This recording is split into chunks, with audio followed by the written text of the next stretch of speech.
Hi, I haven't made a video in quite a while. I actually didn't play a lot in recent months. I began studying, so I didn't have a lot of time for chess. But I did play a bunch of rapid tournaments, which I really enjoy. And in my country, rapid tournaments are actually rated along with classical tournaments. They are just not as important. The K factor is lower, which means they don't affect my rating quite as much as classic tournaments do. So I played a bunch of rapid tournaments of lower ratings that I might show you in later videos, but this is, I think, the strongest rapid tournament I've been in so far, and I actually had an amazing performance.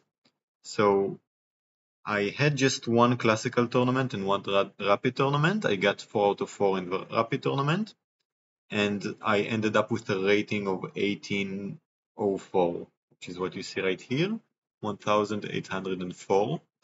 I felt like I was a bit underrated because I performed terribly in my first classical tournament. I actually lost to 1600, which is not usually my level, but things happen. That's actually the last video I showed you. It's that loss. And so during this tournament, my goal was to improve my rating. Let's see how it went. As you can see, my first game was against WFM, Woman FM, rated 2153. That's quite a pairing. She's rated, what is that, 350 points higher than me, and we were playing 15 plus 5. That was the time control. So let's see how the game went. I was black, and she began with e4. I had just started playing c5. I wasn't really sure what my response to e4 should be. I used to play e5. I was trying to branch out a little bit. So c5, I started playing the knight off at that point. Knight to f3, d6, and bishop to b5, signaling the Moscow variation. A lot of moves work here. You can play knight to c6, bishop to d7, or knight to d7. Knight to d7 is very flexible and it leads to a long battle usually with a closed center. It's flexible though, it can also open very quickly. It depends on white. Knight to c6 invites the doubling of the pawn, so I don't like that. I played, I think it's the main move, bishop to d7, inviting a trade, taking with the queen, leaving the c6 square for the knight. And then we basically get an open Sicilian where white is guaranteed to get the Maroczy Bind, but without the light squared bishop, which is usually blocked in by the pawns. If you could imagine a light squared bishop on e2, it would be awful with no future in sight. I mean, the pawn structure doesn't necessarily mean that it's an awful piece, but usually you can look at it like this. Let's say you could teleport that piece anywhere on the board, where would it be and would it be good there? So let's say we had a light squared bishop right here on e2. Only square that I can think of that would be nice is d5, but then e6 strikes. So the bishop has no good square, so the Moscow variation is appealing in that sense. You get the Maroczy Bind without the light squared bishop. And white plans to open the center. I bring out my knight to c6, d4, c takes d4, no reason to let the center go on. And what I gain in return for the Maroczy Bind are some weak dark squares in the center and nice light squared pieces. I don't have a lot of space, but my position is incredibly solid. I have no weaknesses. I don't really like these positions. I tried playing knight d7 as well recently because white holds all of the cards, but it's a totally fine position. Very playable. Knight to f6 is the main move. Knight to c3, defending the e4 pawn. And g6, simply putting the bishop on g7, which is the most sensible place to put it, since white extended his center so much. There's no reason to play e6 and bishop to e7. I want to go, I should call it all out, I guess. Put the bishop on the most powerful diagonal, especially considering the fact that white with c4 probably won't castle queenside. So dangerous plans like that usually work against the dragon, for example. F3, G4, H4 won't work here, since white probably wants to castle kingside. F3 anyway, very standard move for Maroczy Bind structures, just solidifying the light squares and making sure that you don't have a light squared bishop, so all of your pawns will be on light squares. Bishop to G7, bishop to E3, rook to C8, all very natural moves. Bishop to E3 seems like, yeah, absolutely the most natural spot for the bishop. Rook to C8, eyeing the C4 pawn. Sometimes there are also some tricks with A6, B5, and the knight is under attack from few sources, but right now that's far away, not very relevant. We see B3, H5. So a huge weakness of mine, I think it used to be a weakness more than it is now, is that I'm afraid of kingside attacks way more than I should be. I didn't want to castle, although castling makes so much sense, but I was afraid of castles G4 and her starting to attack me.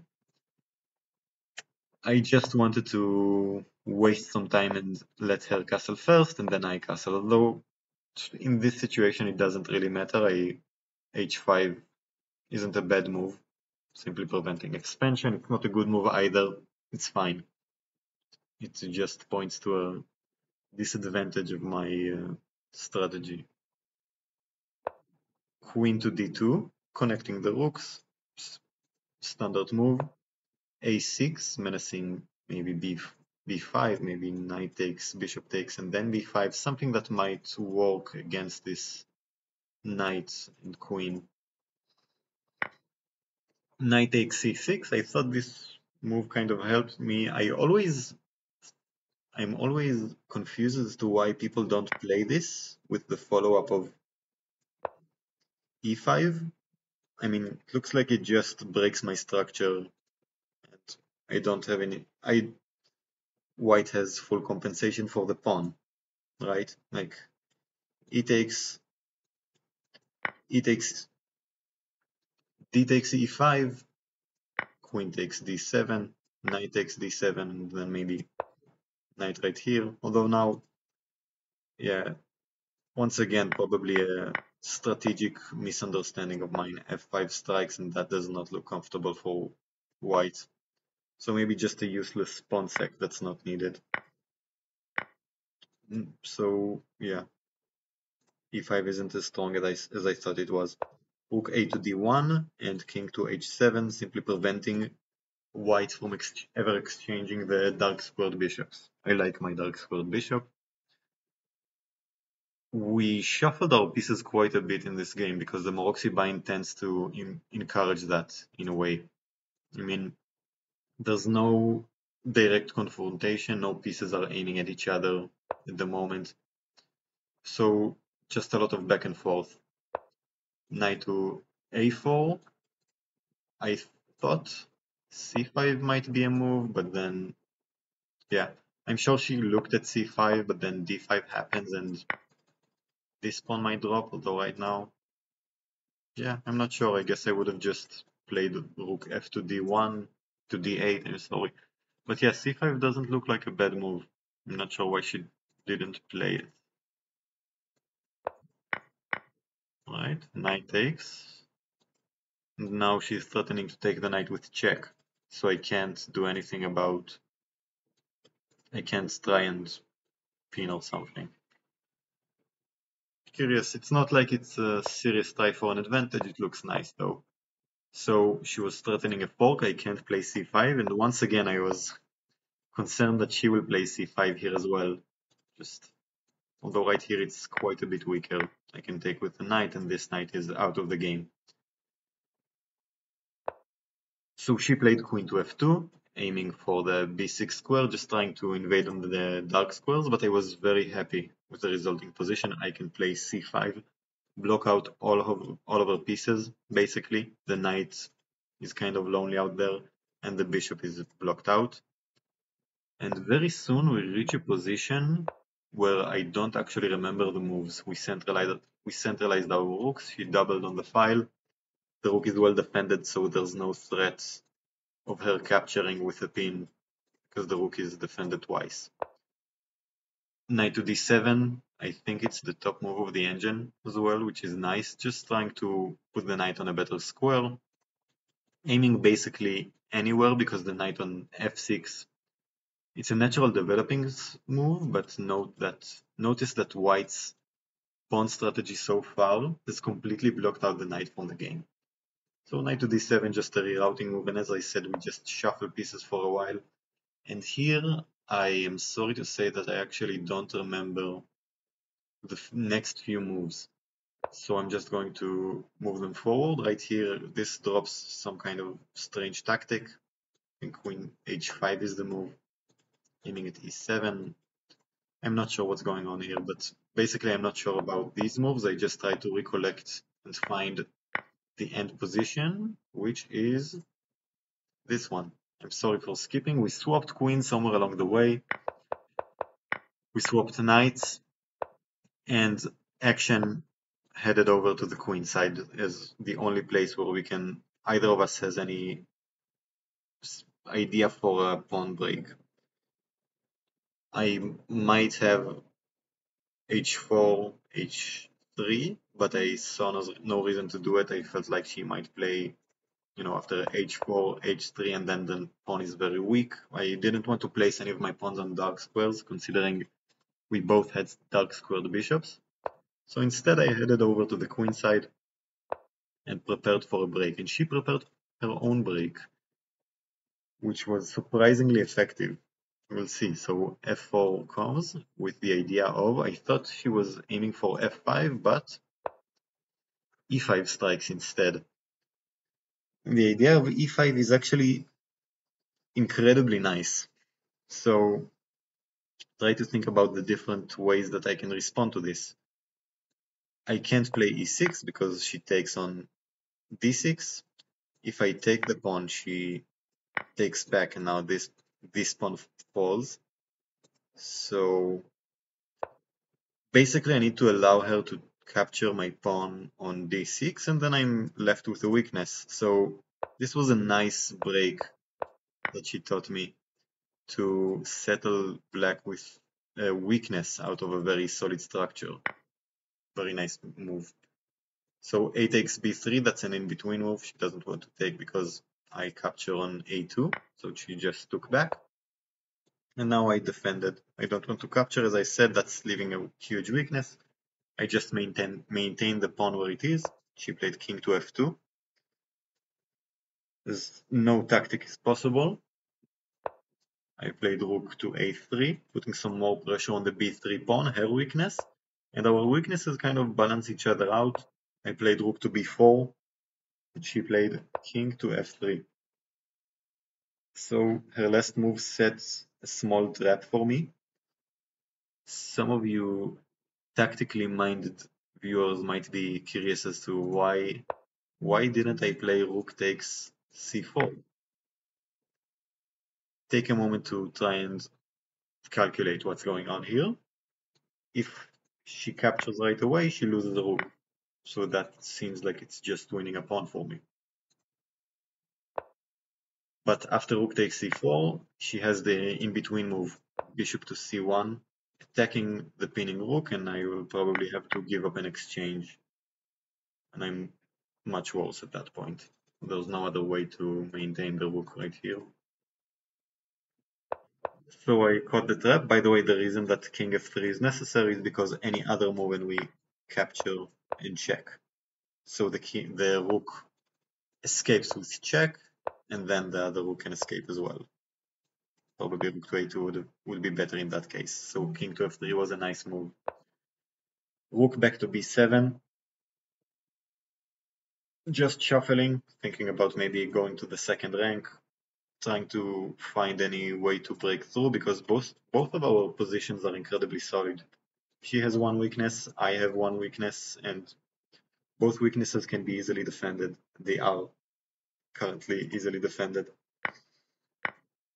She decided to capture the pawn right now, played bishop to c1, evicting my rook. And this whole part, this whole endgame, seems kind of tired by her. I mean, she trades pieces and kind of allows me activity for the sake of trades. So, despite her rating, she played very timidly in the end. So rook to a2, trying to remain active, and rook to d2, not very ambitious, just trading pieces, but I tried to remain active, placing my rook on a7 and preparing to recapture with the rook. Rook takes, and rook to b2.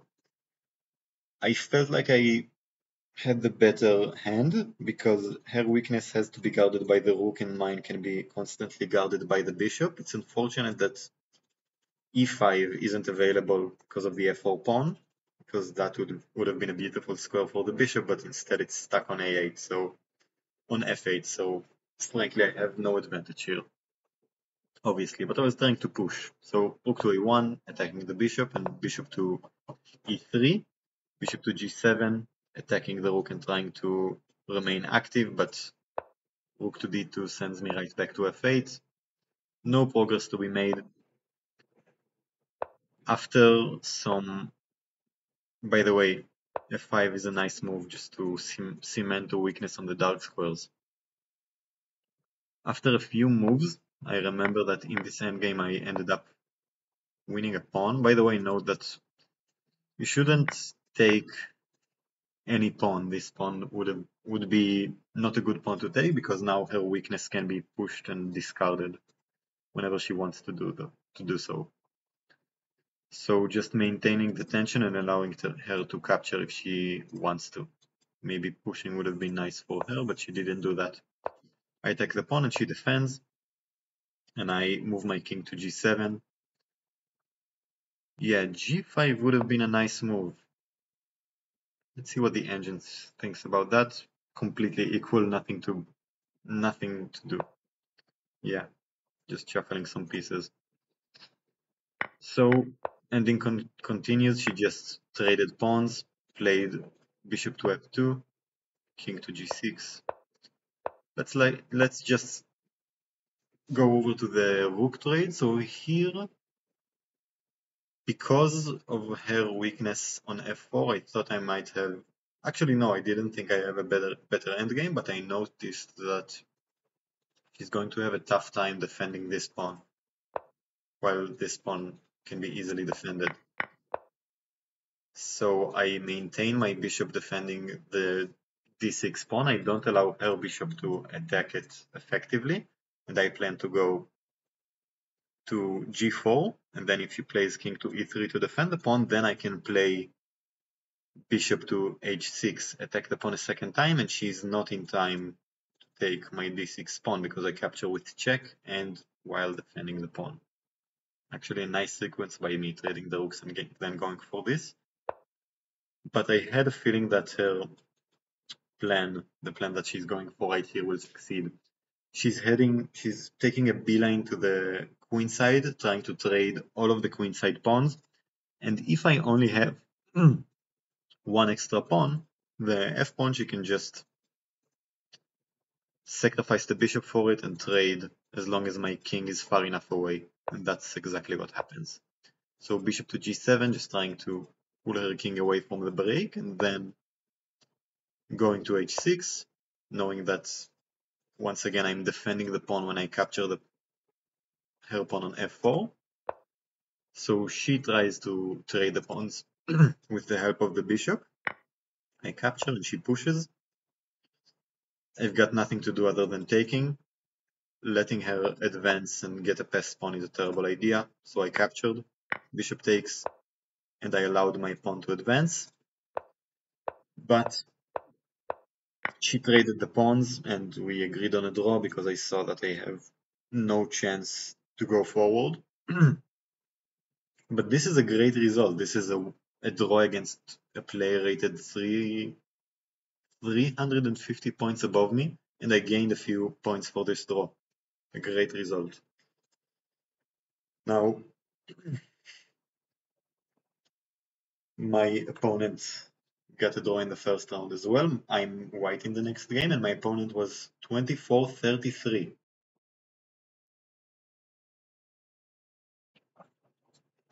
an international master and my first time playing an international master. I wasn't intimidated at all, but I felt great during this tournament. I felt very focused. So I started with e4 and with c5, knight to c3, knight to c6, bishop to b5, knight to d4, bishop to c4. So I'm sorry for running over the opening moves, but this is some variation of the Sicilian, kind of a closed Sicilian. And then after knight to c6, this is theory. And here theory is knight to f3, I think, or knight to e2. Knight to f3, I'm pretty sure, after which black usually takes and plays d5, I think. Something like that, but I like bishop to c4, maintaining the bishop pair, and I simply like the bishop here. And there's actually a nice trap coming up. Not in this, it never came to pass in this game because my opponent played e6, knight to e7, and the trap is actually the trap could be relevant for knight to e7 as well, but knight to f6, castle and d5. d5 is the blunder that allows for the trap, so we just take. If our opponent takes the knight, note that we take with the queen and now we simply gain the pawn because the pawn on e6 is pinned. So opponent takes back and we seemingly sacrifice a piece. Once again, taking on e2 is not an option, so our opponent takes the piece. Now we capture on d4, our opponent takes back, and queen to h5. Attacking the f7 pawn indirectly with the bishop, so the knight is pinned to the pawn, can't move. And also putting pressure on the knight. The only move that makes sense here is bishop to e6, holding both points. But now the simple rook to e1 threatens the knight again. And it's important to note that the knight to f4 seems to work, but it doesn't because of bishop to b5 check. And the bishop can't block because it's pinned, so king to e7 is the only move, and then queen to g5, we regain the knight, and we are simply doing amazing here. Black has lost a pawn and black has their king in the center. It's an incredible position. That's a great, and that's probably black's best option, just to lose a pawn and have his king in the center. My opponent, I think he noticed that I was playing too quickly. He played knight to e7 and knight to c6, so avoiding any theory and any common sense, I think. So he's threatening, not really threatening, but it might be an uncomfortable move to face, knight to b4, aiming at c2. I just decided to play a3 and completely disallow that. a6, and I play d3. b5 is the very common move in these positions, expanding on the queen side and grabbing some space. And b7 is a great square for the light squared bishop, since the other route out is blocked by a bunch of black pawns. Bishop to a2. I saw no reason to place it on b3 where it might get hit with c4 at an opportune time. Bishop to b7, f4, recognizing that the black's king is still in the center, and I might aim for f5 to open up the bishop. Once again, a very common idea in similar positions in the Fischer-Sölden attack in the Najdorf, for example. You play f4, f5 to try to open up the diagonal for the light squared bishop.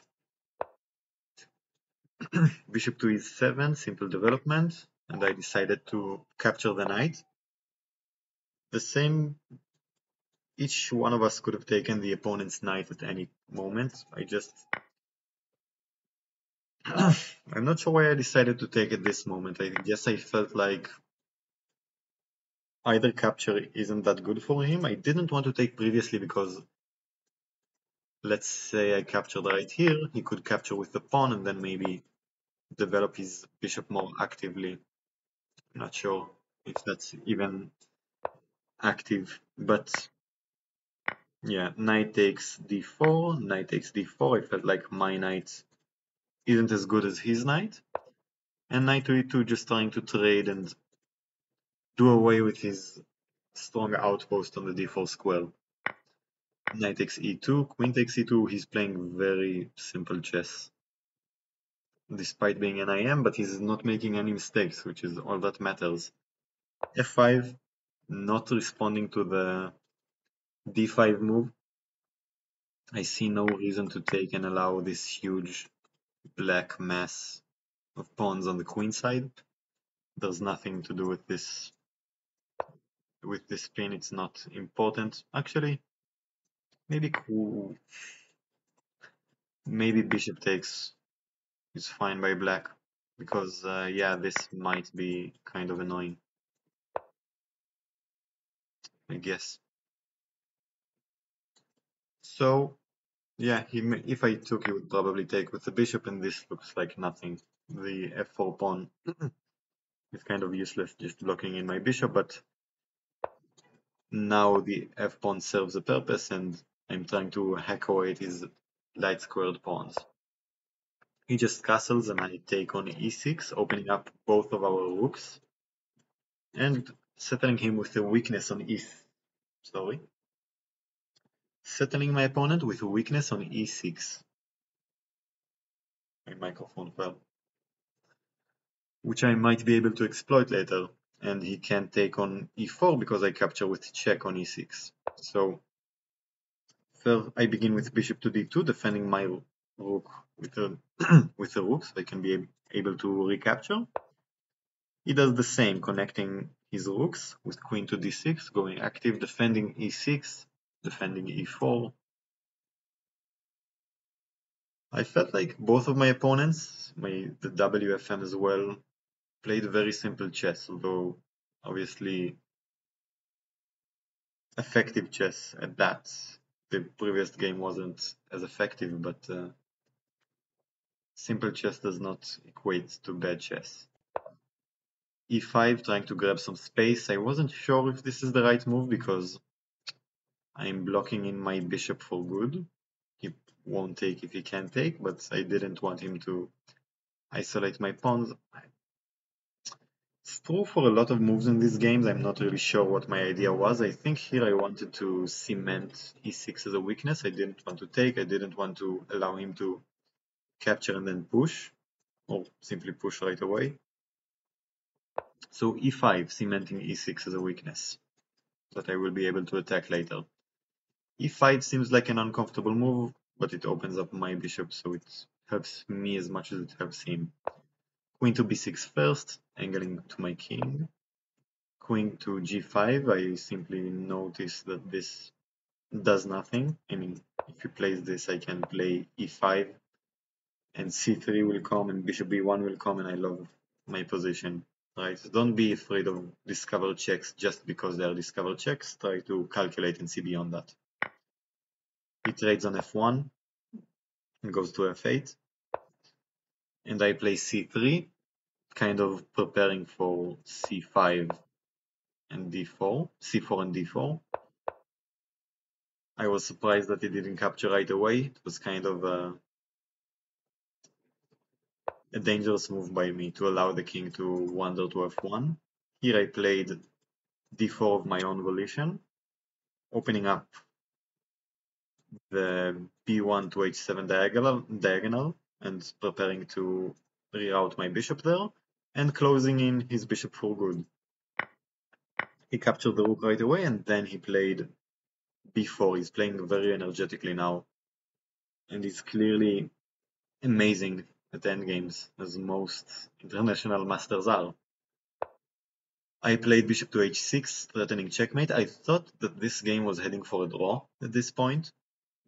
I think bishop to h6 was fine, maybe bishop to b1 was better, maybe probably a takes b4 is best at the moment, and then bishop to c1, just stopping any infiltration by the queen, and you know, he can take as much as any pawn he likes, but that doesn't give him any advantage. The position is completely equal.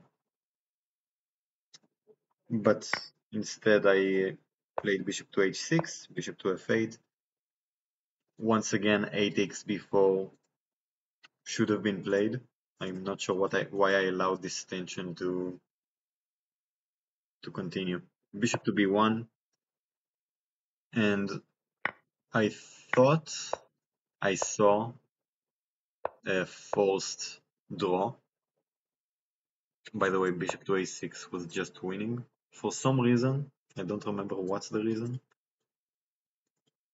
Note that right now it seems like this move, actually yeah, this move might just be completely winning. A takes b3 and my bishop is pinned, or maybe this is where I saw the draw. No, completely winning. So somewhere in this endgame I miscalculated. After bishop to h6 I was sure that I was getting a forced draw with some bishop to b1 to h7 sacrifice, and basically this is where I miscalculated. I missed that he could take on b7 with check. But yeah, I remember looking at this, and then he takes, and once again I imagined that this wasn't check, and then queen to h7, and I might have some perpetual. That's all void because I completely forgot that after the check and king to f2, he captures the pawn on b2 with check. Not that he didn't do it right away, because I can take on e6 and I'm winning. So first bishop to c8, but I missed the threat. I'm pretty sure that bishop to c1 was still great. Just I can't take back though. So why is it a draw? Oh, a takes, queen takes, bishop to c1. I got confused. Yeah, the move order confused me. I'm sorry for being so confused in this game, but yeah, the takeaway from this one is that maintaining the tension isn't always good. In this case, I allowed my opponent a lot of flexibility.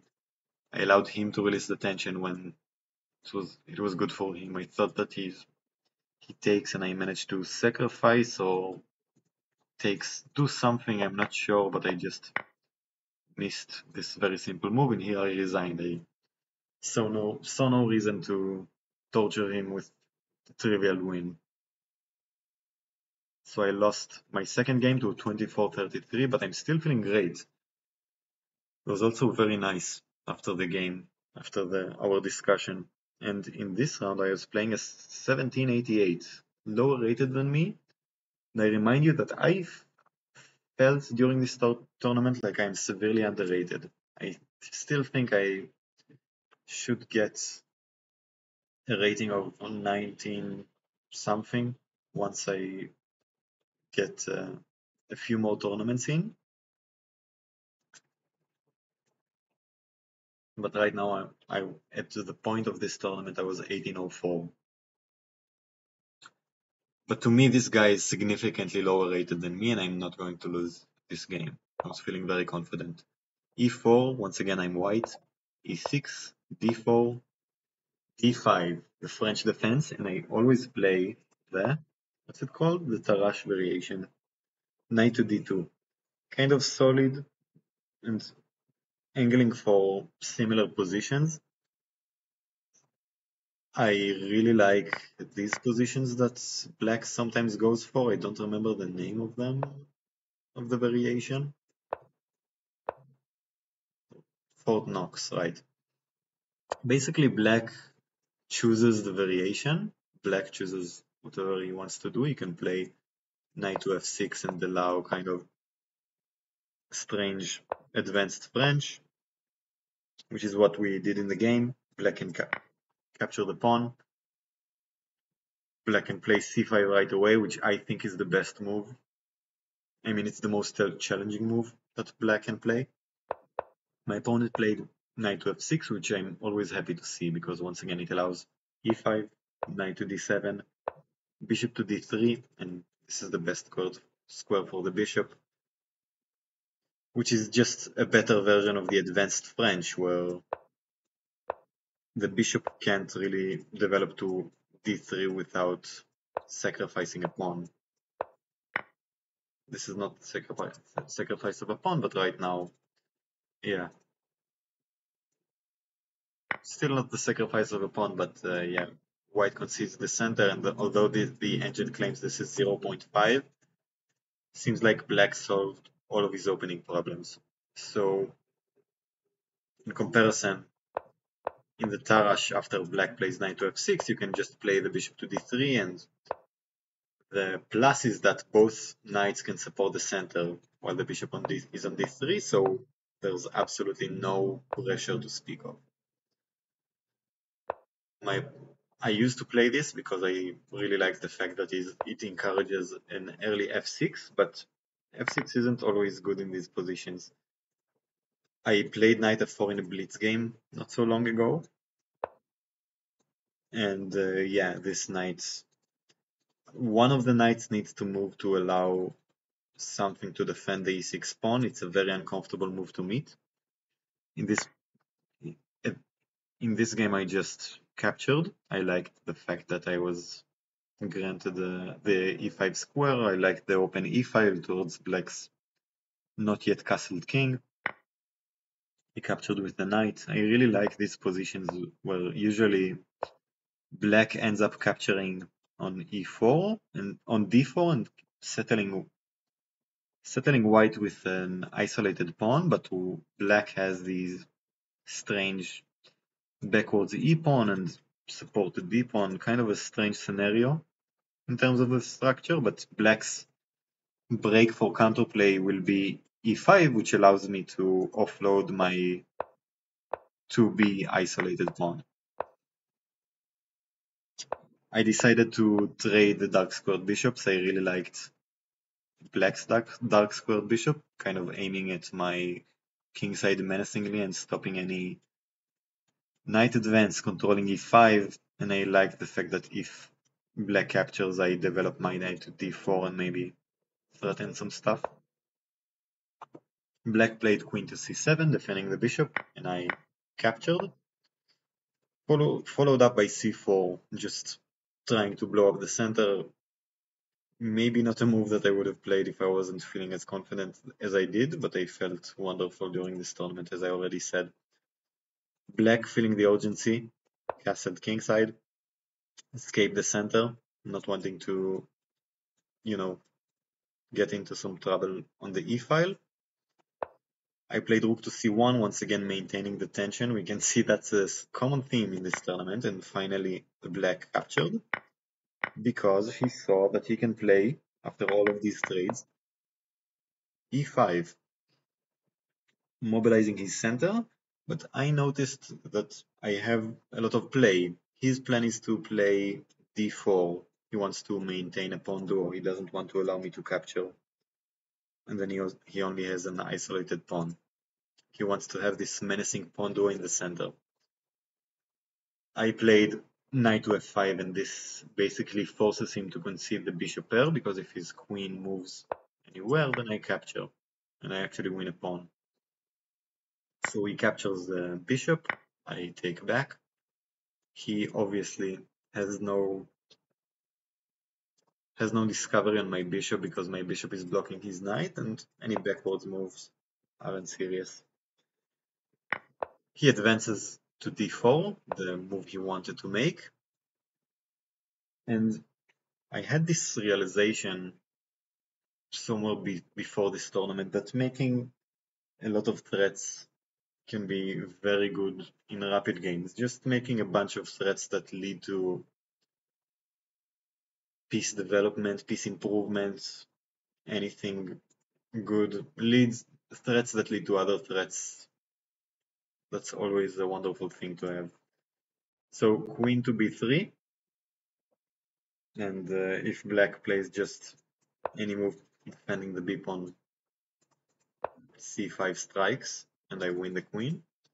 So black moved his queen to defend the b pawn, and now I went with rook to d1, centralizing and threatening the e4 pawn because of the pin to the queen. rook to d8, and slowly I wear away at my opponent's sharpness. The more threats that you pose, the more your opponent gets tired. It takes a lot of energy to parry threats and to notice them. So I was kind of looking at h7, nothing concrete. If the knight moves, then I'm winning in a few moves with something takes on h7. But my opponent played g6, and he missed the fact that with queen to h3, I had another idea in mind. I wasn't only pressuring h7, I actually had a direct threat. Take a moment to see if you can spot the threat. What's the move right here? So the pawn on e5 is only defended by the queen, and after g6 and queen to h3, I have a battery. I can play bishop to e6 check, severing the connection between the queen and the pawn. A very nice combination by me. King to just g7, and rook takes on e5. Obviously, I had to calculate that my opponent had no resources because my rook is undefended, but nothing will come of it. My opponent tries something else, just doubling and threatening, not really threatening to capture the bishop yet, but putting a lot of energy on the file and preparing to take advantage of the lack of coordination that my pawn grabbing has resulted in. But my position is better now because I'm up a pawn and black has nothing concrete. I played rook to e2. A very sensible move, and I think a great move. Note that rook to e1 does not solve my problems. This bishop still cannot move, and then I'm not sure if I'm in trouble, but this is not fun. Right? Yeah, it looks like I'm in trouble. I'm about to lose the bishop. So rook to e2 is not only important to maybe double rooks if need be, but also to allow for bishop to g4, allowing the bishop to move and defend the rook at the same time, which will allow me to capture black's rook to trade and secure my advantage. Rook to e1 might have been fine, but I remember looking at d3. It's kind of annoying, right? All of my pieces are occupied defending this terrible bishop that's, any move by the bishop and, sorry, probably just, yeah. And now the pawn advances, the rook is strong, the bishop is attacked, so, yeah. I didn't like d3, so instead rook to e2, queen to d6 trying to escape the discovered attack that's coming, and I played bishop to g4 anyway, and my opponent played bishop queen to f4, trying to be active to compensate for his lost material. I captured the rook on e8, just trying to trade. I'm still up a pawn and I feel like I have the initiative. He noticed that with queen to f4 he was attacking my bishop, so bishop to f3. Making sure that everything is defended, the knight is blocked out. He's only saving grace in the position is the pawn on d4, so I was trying to kind of secure and engulf it in pieces. And now we played kind of a haymaker, queen to d2. I'm not sure what's the... It's kind of a finger in your face kind of move, not very useful. He's trying to attack the pawn on b2 while telling me, hey, you can't capture my queen because e1 is checkmate, so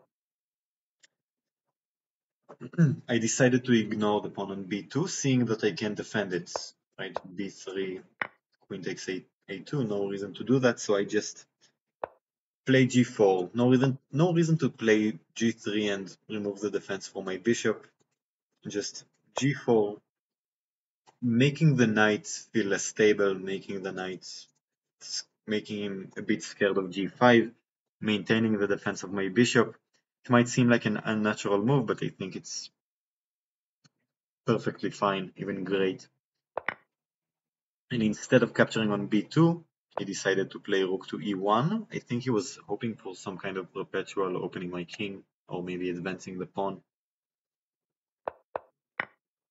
Curious that he didn't take, he chose not to take here. Oh, why to play? Take a moment to find the move g5, and the knight has very few squares. Yeah, black's position looks awful. Okay, so rook to e1 instead, queen takes, and now king to g2. It's nice that I also have g3 now, because thanks to the g4 break. Queen to e5, and I took the pawn on b7, so no reason not to. Queen to g5, and he's threatening the pawn on g4, and I played queen to g3 with the plan of knight takes, bishop to f3, winning the knight, and queen takes, knight takes, and I'm just pushing away. Maybe, actually, yeah, a lot of moves seem fine here. By the way, that combination is obviously still winning. Just take. So I was planning in response to knight takes to play bishop to f3, but I decided for some reason to play h3 in the last moment, missing that he can counterattack my bishop and gain some annoying play. I don't want to give up my bishop. Note that the greatest danger for me in this position is not the d4 pawn, I don't think so at least. It's a perpetual on the long diagonal. So I must maintain my bishop. I put it on a powerful square, defending the pawn and preventing the queen from supporting the d3 pawn. I felt like I might be winning the pawn soon. Knight to f6, escaping the attack, and queen to f4, attacking the pawn. My opponent simply ignored the attack. I mean, queen to c5 might have been better. Yeah, I'm not sure why.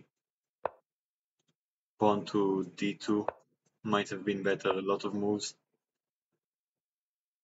But he chose knight to h5, I guess, thinking about some move, but maybe he missed the fact that this comes with check.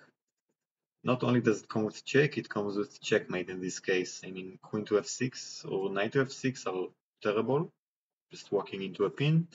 He lost his only source of counterplay.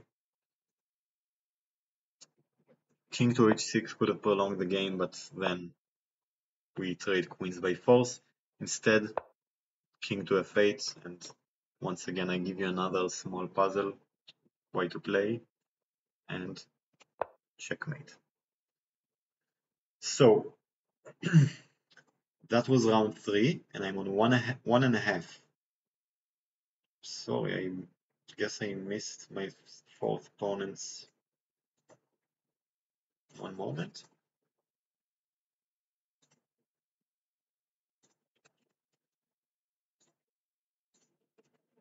So, sorry about that. My fourth opponent was rated 1940. He's rated higher than me, but I remind you, I'm feeling very optimistic during this tournament, and I don't think that 1940 is anything above my level. E4, E5, went back to E5, knight to F3, knight to C6, and bishop to B5. A6, bishop to A4, knight to F6, castles, bishop to E7, and he captures the bishop. So this was Ruy Lopez, and he went for a delayed exchange variation.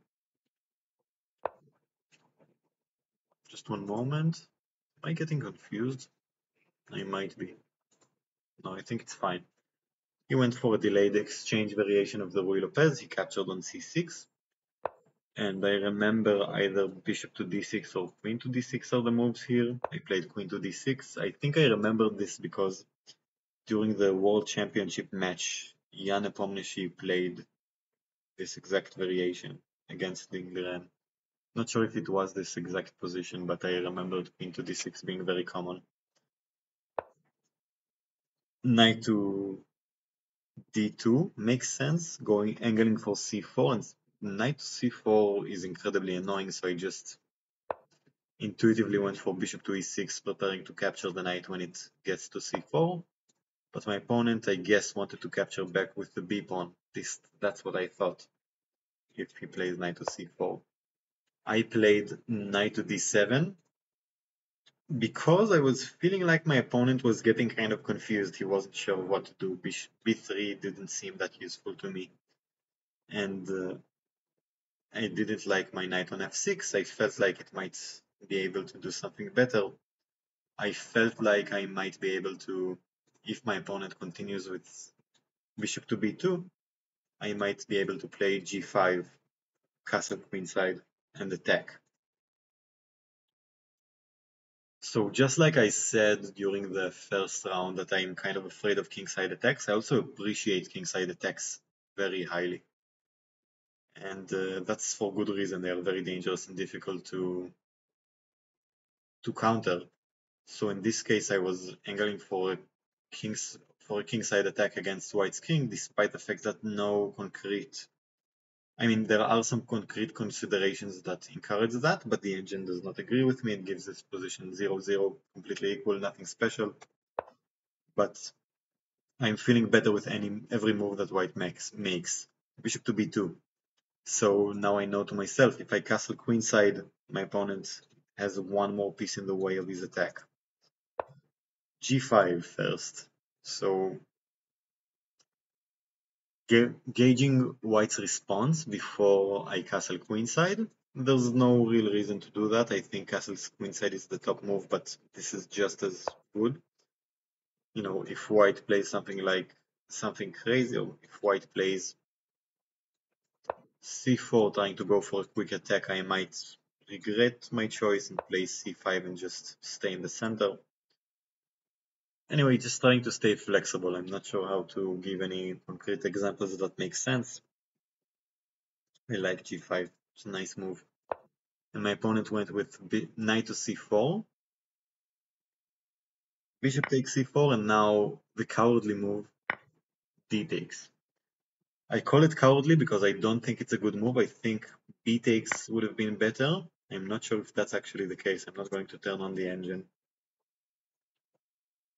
It's opening up the b file, and yeah, d takes might seem like it makes sense, but I played queen to e6, avoiding the trade, and then when I castle his queen, my rook is opposite his queen.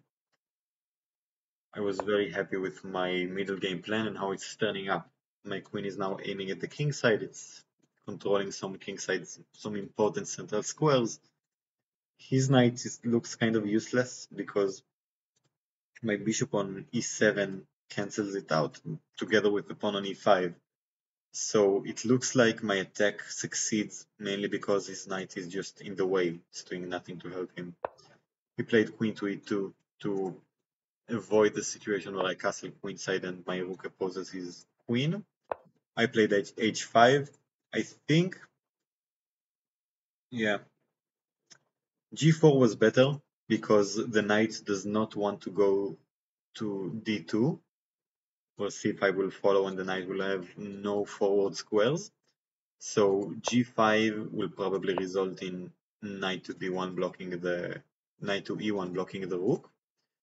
Instead, I played h5 and then g5, and then the knight could go to e1 without blocking the rook. Small difference, not that critical, but could have been nice. I castle queenside, and my opponent now plays knight to d3 right away. I play h4, just pushing on with my attack, and we can see that white's attack, because of the 2 tempi that he had to waste moving this knight, his attack is going nowhere. It's very, very slow. And 0.7 doesn't really describe how difficult it is to play this position for white, right? It's incredibly difficult, and that's why I feel like this kingside attack is so powerful. I mean, it's hard to see how white could make any improvements. Right here, probably b4 and not shuffling your pieces any longer.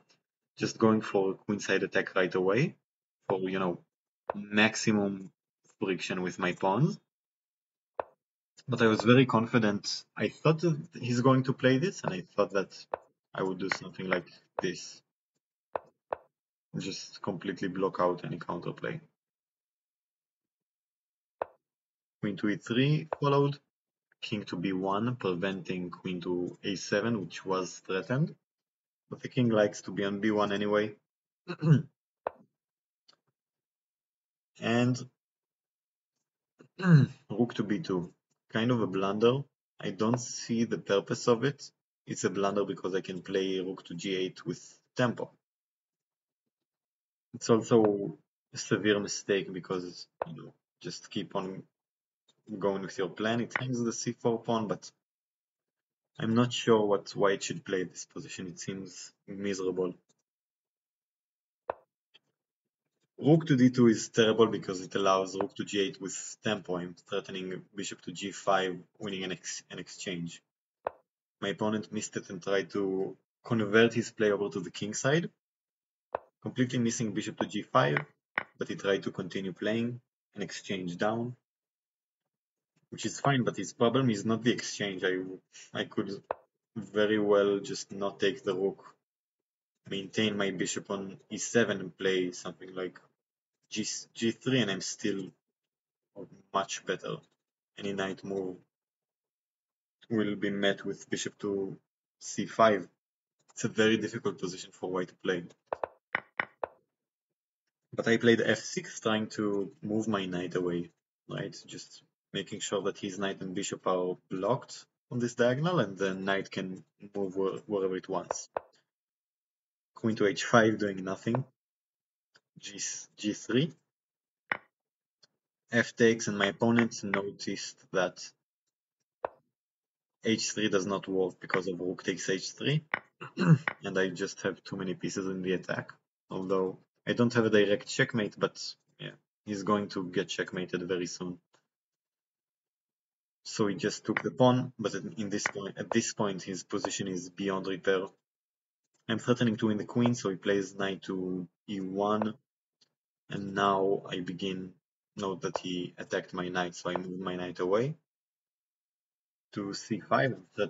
I'm threatening the e4 pawn. He defends it. I play queen to h3, putting some more pressure on the pawn, and he defends it. Kind of similar to the previous game, right? Threats to the left, to the right, to the center. It's a nice positional game, nice attacking game. Now, knight to e6, angling to go to f4 and join the attack on the g2 pawn, but my opponent is just kind of shuffling his pieces, but trying to say, great, you placed all your pieces on great squares, but let's see what you have now. I played a wonderful move. Everything wins in this position, so it's kind of silly to pat myself on the back for such a move, but queen to h7, threatening the e4 pawn, kind of as a decoy, also threatening knight to h3 check, winning the queen. I thought my opponent will try to defend the pawn. Actually, I see now that he has no way to defend the pawn. Kind of crazy. I played knight to h3 and he just resigned the game because he's completely lost. I am very happy at this point with 2.5 out of 4 in a tournament where I think I was the lowest rated player. Let's take a look and see. I played one player lower rated than me. I wasn't the lowest rated, but I wasn't far from it. So, fifth game, and now I'm playing against another very strong player, 2220. This game is a pretty sad one. I'm going to breeze through it. e4, c5, knight f3, d6, bishop to b5. We are heading for another Moscow with the Maroczy Bind. Standard moves, I think it might be the same position that we had in the previous game. I'm sorry that I spoiled the next move. Black to move for a tactic. Black wins upon this position. My opponent missed that the knight on d4 is undefended and it's attacked twice. In my first game, my opponent has already played bishop to e3 at this point. So now knight to e4 strikes. My opponent takes back. I can take on d4. My opponent tries to in between me with knight x8 c6. I can take the knight, threaten the queen, and then capture the knight on c6. So I won a pawn against the CM. I'm doing great.